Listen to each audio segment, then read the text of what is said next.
Yeah.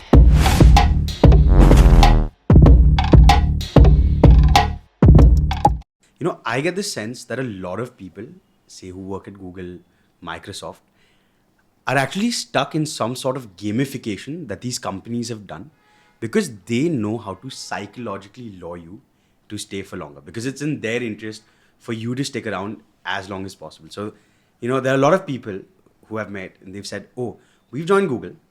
We're going to spend a couple of years there and then we're going to start something of our own. Except that the way these companies work is that in 2 years, you reach level 2 from level 1. In another 2 years, you reach level 3. And at that point in 2 years, they're like, oh, we've done so much work, right? Why don't we reach level 3? Because they also see all their colleagues taking these Instagram vacations. Their personal burn, their personal financial burn is also very high. So it's not like they've got a bunch of savings in the bank to do it. And then they come down to thinking that, okay, I will only go full time when I can raise funds for my idea, right? And I don't think either of you have raised funds so far, but I'd love to hear your view on fundraising and especially fundraising as a criteria to go full time for a startup founder. So while you raise funds, you raise it for 4 reasons, right? First is you need money.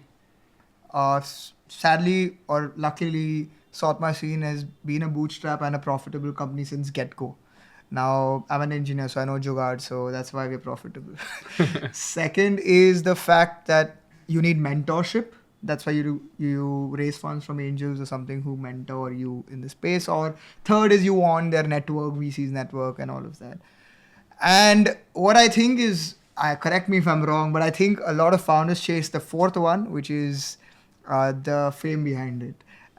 Or else you're a single founder who hasn't yet got himself married, or him or her, like, you aren't yet married, and it helps you get a good rishta at the end of it. So I think, I think that's the fourth reason. So yeah, I think these are the 4 reasons. And I think most startups can be bootstrap unless it's tech intensive, capital intensive, or again, AI intensive. So I think if you're a Jugadu entrepreneur, you can start anything and everything. All you need is that product market fit, completely bootstrapped. In fact, a lot of founders just wear it as a badge that, oh, I raised 5 million, 10 million, 20 million. Well, And they'll tell you that before they tell you what they do. Well, to be honest, we reject around 3 a week, like 3 approaches a week. And in that process, the guys are asking us, okay, you know what, show us your deck. And I am a founder who absolutely don't want to raise unless I have a Diageo or a Pernod Ricard out there who wants to come in. So I'm like, dude, I don't have a deck. I get on that call, I don't have a deck. But now tell me, what do you bring to the table?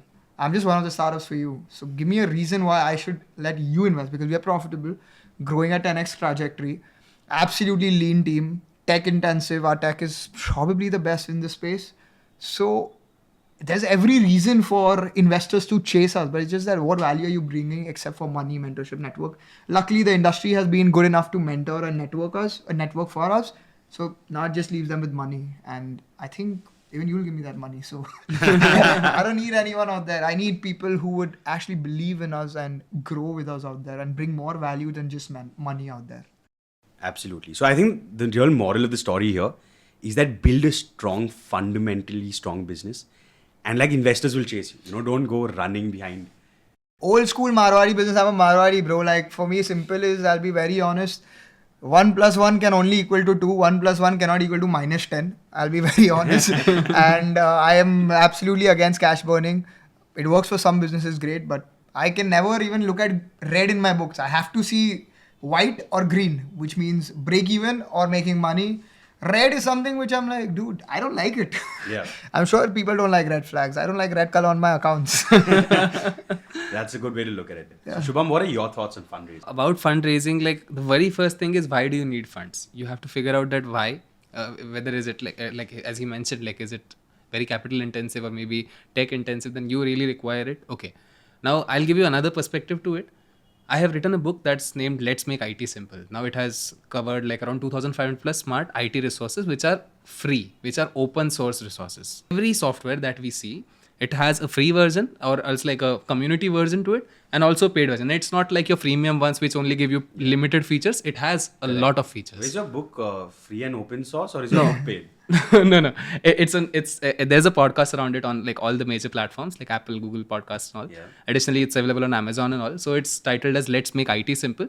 And it took me 6 to 7 years to write it down. It has 2,500 plus such resources. So maybe startup entrepreneurs and founders can actually benefit from it. And the intent behind mentioning this year was like, you can start at zero cost. You don't need funds always. Correct. You only need funds when you reach a certain stage, and now you feel like now there is no route ahead, and you really need something to drive ahead.